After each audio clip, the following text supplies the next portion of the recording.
Hey guys, कैसे हैं आप लोग। आई होप आप लोग अच्छे होंगे। मैं ज्योति आपका स्वागत करती हूँ स्टडी जियोग्राफी चैनल पे। फ्रेंड्स, हम लोग यूजीसी नेट जियोग्राफी का प्रीवियस ईयर का क्वेश्चन हम लोग देख रहे हैं, जिसमें हम लोग इस टाइम देख रहे हैं दिसंबर 2019 का क्वेश्चन पेपर, जिसमें इस सीरीज का 3 वीडियो पहले ही अपलोड हो चुका है। अगर आप उसे नहीं देखे हैं तो प्लेलिस्ट में जाके उसे देख सकते हैं। नवंबर 2020 का भी क्वेश्चन पेपर अपलोड हो चुका है, आप उसे भी जाके देख लीजिए। चलिए हम लोग इस सीरीज का जो लास्ट वीडियो है उसके क्वेश्चंस को देख लेते हैं। ठीक है, तो हमारा जो पहला क्वेश्चन है वो दिया गया है, मिलान करना है। एक तरफ दिया गया है समान रेखा या बिंदु, और दूसरी तरफ उसका विवरण कि किस रेखा को मिलाने कौन सी मतलब पर्टिकुलर किस विशेषता को मिलाने वाली रेखा को क्या नाम दिया जाता है। तो चलिए देख लेते हैं। एक तरफ दिया गया है आपका बिंदु रेखा, दूसरी तरफ उसका नाम दिया गया है। तो देखिए, पहले दिया गया उभयगामी बिंदु, जो कि आपका वार रहित स्थल से मिलाता है। तो एक बार मैं आपको दिखा दे रही हूँ। तो ए का हो गया आपका 4th।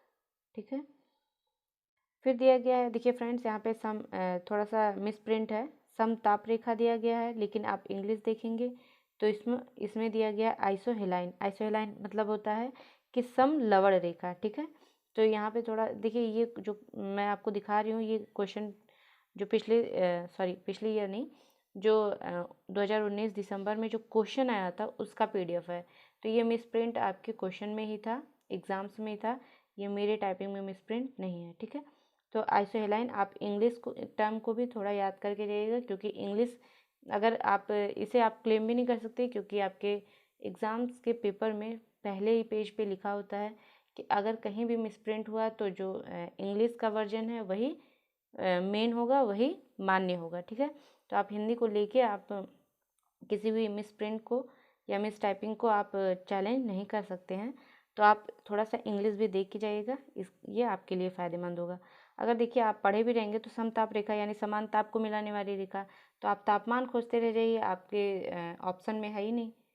ठीक, तो आप थोड़ा सा अगर हिंदी इंग्लिश टर्म भी याद रखेंगे कि आइसोहेलाइन मतलब क्या होता है, लवणता, समान लवण को मिलाने वाली रेखा को समलवण रेखा कहते हैं।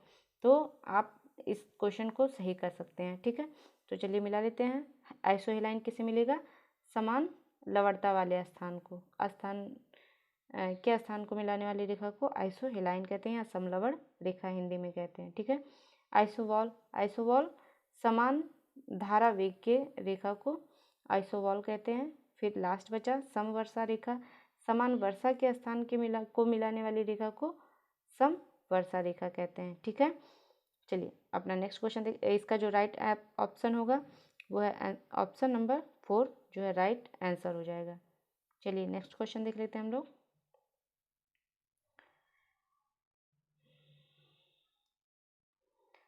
नेक्स्ट क्वेश्चन है, who amongst the following defined geography as a chorological science, यानी कि जियोग्राफी को कोरोलॉजिकल साइंस की तरह कौन परिभाषित किया है।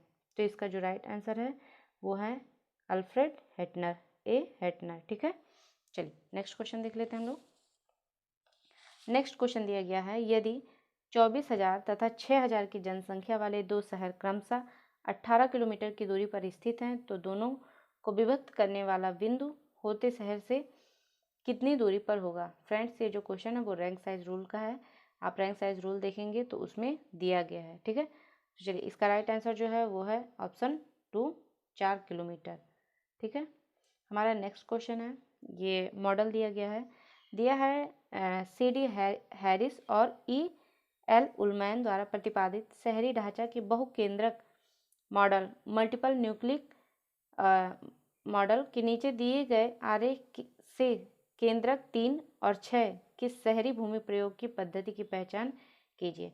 फ्रेंड्स, इसमें देखिए आप जब ये मॉडल पढ़ेंगे तो उसमें दिया है कि जैसे यहाँ पे देखिए 1 दिया है, यहाँ 2 है, 3 है, 3 यहाँ पे दिया गया है। ठीक है, फिर 4, 5, 6 इस तरह से दिया गया है, और 6 यहाँ पे। देखिए क्वेश्चन में जो पूछा है वो 3 यहाँ पे देखिए 3 और 6 को पूछा गया है। ठीक है, 3 और 6 जो शहर है, जो बॉक्स हैं, वो किसको प्रदर्शित करते हैं। तो सबसे पहले मैं इसको थोड़ा सा आपको एक चार्ट दिखा देती हूँ, फिर उसके बाद में इसका आंसर आप खुद ही दे देंगे, ठीक है। चलिए पहले वो चार्ट हम लोग देख लेते हैं। देखिए फ्रेंड्स, ये वो चार्ट है जो हैरिस और उलमैन द्वारा गिवन है, बहुकेंद्रक मॉडल, ठीक है। तो इसमें दिया गया है जो आपका बॉक्स नंबर 1 है, वो दिया है सेंट्रल बिजनेस डिस्ट्रिक्ट यानी CBD है, ठीक है। आपका जो पहला है वो CBD हो गया। दूसरा जो है होलसेल लाइट मैन्युफैक्चरिंग, ठीक है, यानी कि आपका, आप चाहें तो वीडियो को पॉज करके इसका स्क्रीनशॉट ले सकते हैं फ्रेंड्स, या फिर जो ये चार्ट है वो मैं अपने टेलीग्राम चैनल पे डाल दूंगी, आप वहाँ से भी जाके डाउनलोड करके देख लीजिएगा, ठीक है।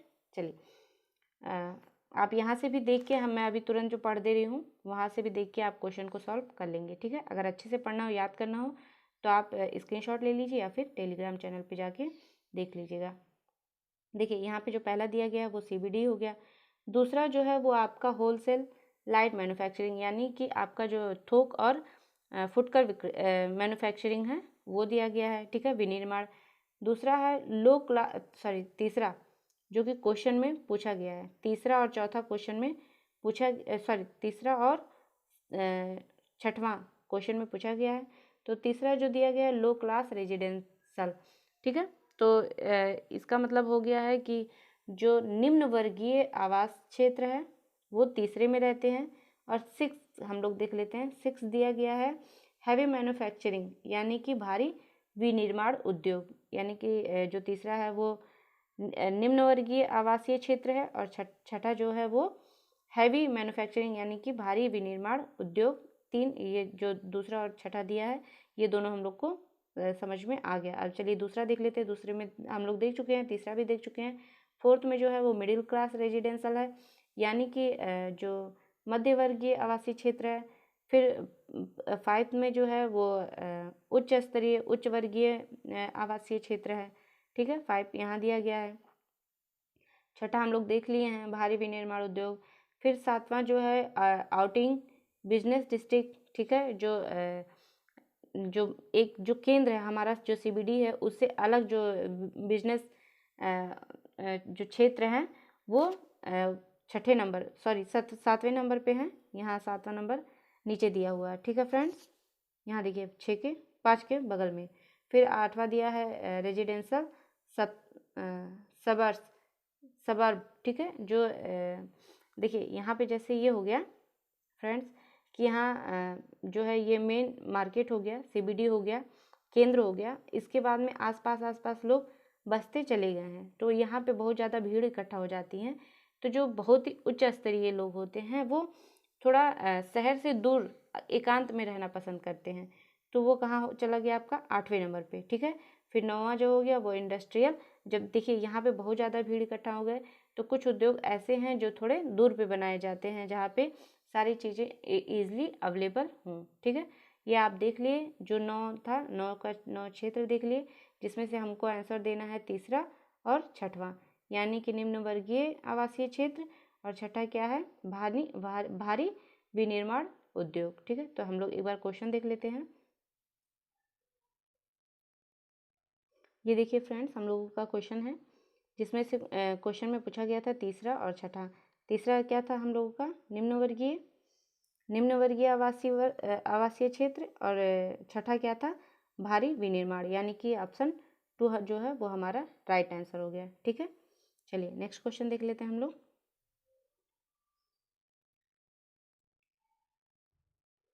नेक्स्ट क्वेश्चन है, सर्दी के मौसम के दौरान भारत के उत्तरी पश्चिमी भाग में निम्नलिखित में से किस कारण से वर्षा होती है। फ्रेंड्स, ये अक्सर क्वेश्चन आता है, आप इसे थोड़ा याद करके जाइएगा।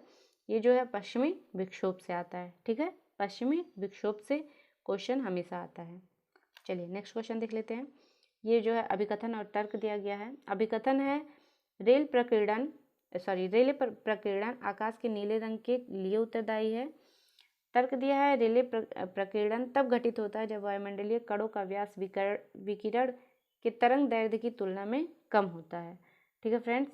तो इसका जो राइट आंसर होगा वो है ऑप्शन नंबर 1, यानी कि ए भी सही है, आर भी सही है और ए आर की सही आर ए की सही व्याख्या करता है। चलिए नेक्स्ट क्वेश्चन देख लेते हैं। नेक्स्ट क्वेश्चन दिया है, किसने यह परिकलित किया था कि पृथ्वी की परिधि 25,000 मील है। फ्रेंड्स ये क्वेश्चन जो है ये भी पूछ सकता है, इस तरह से घुमा के पूछ सकता है कि किसने सबसे पहले, ठीक है, सर्वप्रथम किसने पृथ्वी की जो परिधि है उसकी जो सही आकलन है, मतलब निकटतम सही आकलन किसने किया था, तो भी उसका भी आंसर जो है क्या हो जाएगा, इरिस्टोस्थनीज। और इस क्वेश्चन का भी जो आंसर है वो भी इरिस्टोस्थनीज है। ठीक है, चलिए नेक्स्ट क्वेश्चन देख लेते हैं हम लोग। नेक्स्ट क्वेश्चन है, निम्नलिखित में से कौन सा प्रकाश संश्लेषण की प्रक्रिया का आवश्यक भाग नहीं है। ठीक है, तो आप इसमें देखिए, दो में केवल कंफ्यूज होंगे। प्रकाश संश्लेषण ये तो कॉमन सी बात है भाई, प्रकाश संश्लेषण करना है तो सूर्य का प्रकाश जरूरी है। कार्बन डाइऑक्साइड वो भी जरूरी है, क्योंकि कार्बन डाइऑक्साइड से ही पौधे अपना खाना बनाते हैं। आप फंसेंगे पानी और नाइट्रोजन में। तो फ्रेंड्स मैं बता दे रही हूँ आपको, पानी जो है वो भी ज़रूरी है और वो अपना भोजन बनाने में पानी का भी उपयोग करते हैं। हाँ, नाइट्रोजन का उपयोग नहीं करते हैं। ठीक है, तो कौन सा आवश्यक भाग नहीं है, नाइट्रोजन। हमारा राइट आंसर क्या हो गया, तीसरा, ऑप्शन तीसरा। ठीक है, चलिए नेक्स्ट क्वेश्चन देख लेते हैं। नेक्स्ट क्वेश्चन है, भारत में रैली फॉर वैली कार्यक्रम किस समस्या को उजागर करने के लिए आयोजित किया गया था। ठीक है, तो फ्रेंड्स ये बता दे रही हूँ मैं कि रैली फॉर वैली जो है वो नर्मदा बचाओ आंदोलन से संबंधित है। ठीक है, आप नर्मदा बचाओ आंदोलन बहुत सुने होंगे, रैली फॉर वैली थोड़ा कम सुने होंगे। तो रैली फॉर वैली जो हुआ था वो हुआ था, आपका स्टार्ट हुआ था इंदौर से 29 जुलाई 2016 को। ठीक है, वहाँ से स्टार्ट हुआ था और इसकी जो प्रमुख थी वो मेधा पाटिकर थी। फ्रेंड्स इसमें प्रॉब्लम क्या आई थी मैं ये बता दे रही हूँ आपको। जब नर्मदा नदी पर डैम बनने लगा, सरदार सरोवर डैम, तो जो आसपास के लोग थे तो उनको निवास के लिए, उनको मुआवजा देने के लिए, उनके निवास की फिर से नई एक व्यवस्था करने के लिए ये कार्यक्रम चलाया गया था, रैली फॉर वैली। ठीक है, तो इसमें जो राइट आंसर है वो हो जाएगा ऑप्शन तीसरा। ठीक है, विस्थापित व्यक्तियों का पुनर्वास। ठीक है, चलिए नेक्स्ट क्वेश्चन देख लेते हैं। नेक्स्ट क्वेश्चन दिया गया है, निम्नलिखित में से किस तापमान पर ताज़ा पानी का घनत्व सर्वाधिक होता है। तो आप देख सकते हैं 0 डिग्री सेंटीग्रेड पे पानी जम जाता है और बर्फ़ का घनत्व जो है वो पानी से कम होता है। और फिर 100 डिग्री सेंटीग्रेड में तो पानी उबल जाएगा, वहाँ पे घनत्व तो सर्वाधिक होगा नहीं। फिर दिया है -4 डिग्री सेंटीग्रेड, ये तो बर्फ़ और भी ज़्यादा बर्फ़ बन जाएगा। तो इसका मतलब जो राइट आंसर क्या हो जाएगा, ताज़ा पानी का सर्वाधिक घनत्व कब होगा, 4 डिग्री सेंटीग्रेड पे। ठीक है, चलिए नेक्स्ट क्वेश्चन देख लेते हैं। नेक्स्ट क्वेश्चन दिया गया है, निम्नलिखित में से कौन से मानदंड टॉर्नेडो को श्रेणीकृत करने के लिए फ्यूजिटा पैमाने के आधार हैं। ठीक है, तो फ्रेंड्स देखिए इसका जो राइट आंसर होगा फ्रेंड्स, वो जब कोई भी डिजास्टर आता है तो एक तो उसकी शक्ति, उसकी गति देखते हैं, दूसरा उसके द्वारा हुए विनाश को देखते हैं। ठीक है, तो इसमें जो राइट आंसर होगा वो हो जाएगा आपका वायु की गति। ठीक है, और संबंधित संपत्ति नुकसान। तो इसका जो राइट आंसर हो जाएगा वो ऑप्शन थर्ड, तीसरा। ठीक है, नेक्स्ट क्वेश्चन देख लेते हैं। नेक्स्ट क्वेश्चन दिया गया है कि 2011 की जनगणना के अनुसार निम्नलिखित राज्यों में से किस राज्य में नगरीय जनसंख्या के उच्चतम प्रतिशत को अभिलिखित किया गया है या किया गया था। ठीक है, तो इसका जो राइट आंसर है वो फ्रेंड्स क्या होगा, आप एक बार हो सके तो कमेंट बॉक्स में लिखिएगा। जैसे मैं बता दे रही हूँ, वो इसका जो राइट आंसर है वो है ऑप्शन 2, हरियाणा। ठीक है, चलिए नेक्स्ट क्वेश्चन देख लेते हैं।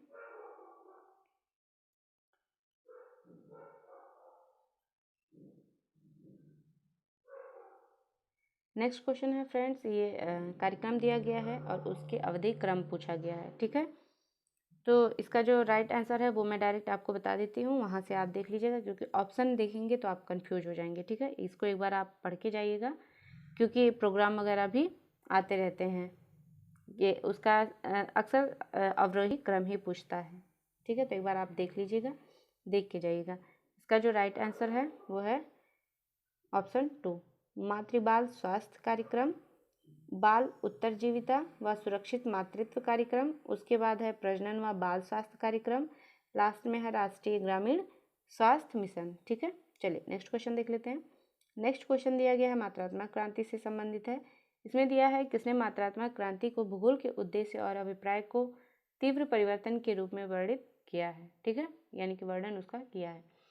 तो देखिए फ्रेंड, जो मात्रात्मक क्रांति से संबंधित है वो कौन है? बर्टन। तो इसके राइट आंसर क्या हो जाएगा? बर्टन हो जाएंगे, आई बर्टन।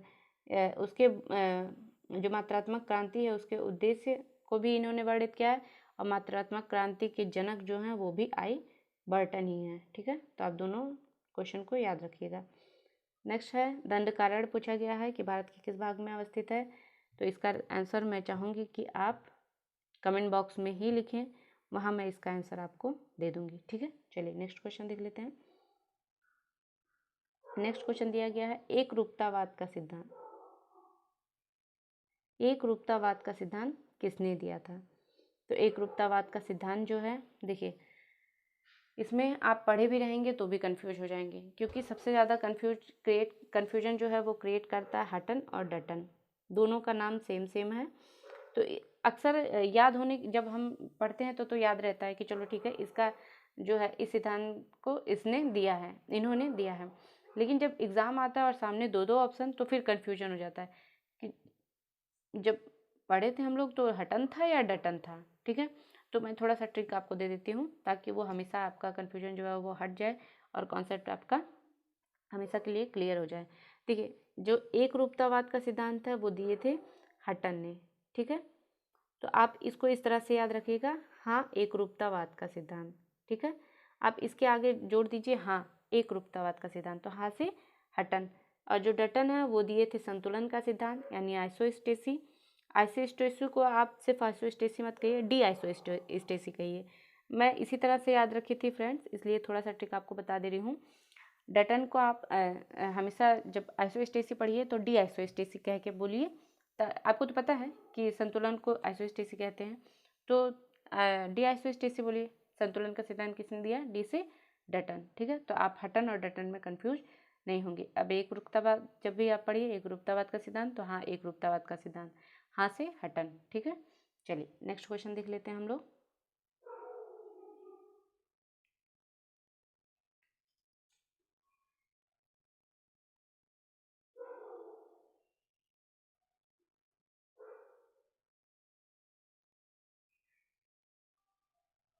नेक्स्ट क्वेश्चन है, यह विचार किसने दिया था कि एक हिमयुग था जिसके दौरान उत्तरी यूरोप का अधिकांश भाग हिमाच्छादित था। तो हिमयुग से कौन संबंधित है फ्रेंड्स? एल अगासिज। तो हमारा जो राइट आंसर हो जाएगा वो हो जाएगा ऑप्शन 2 एल अगासिज।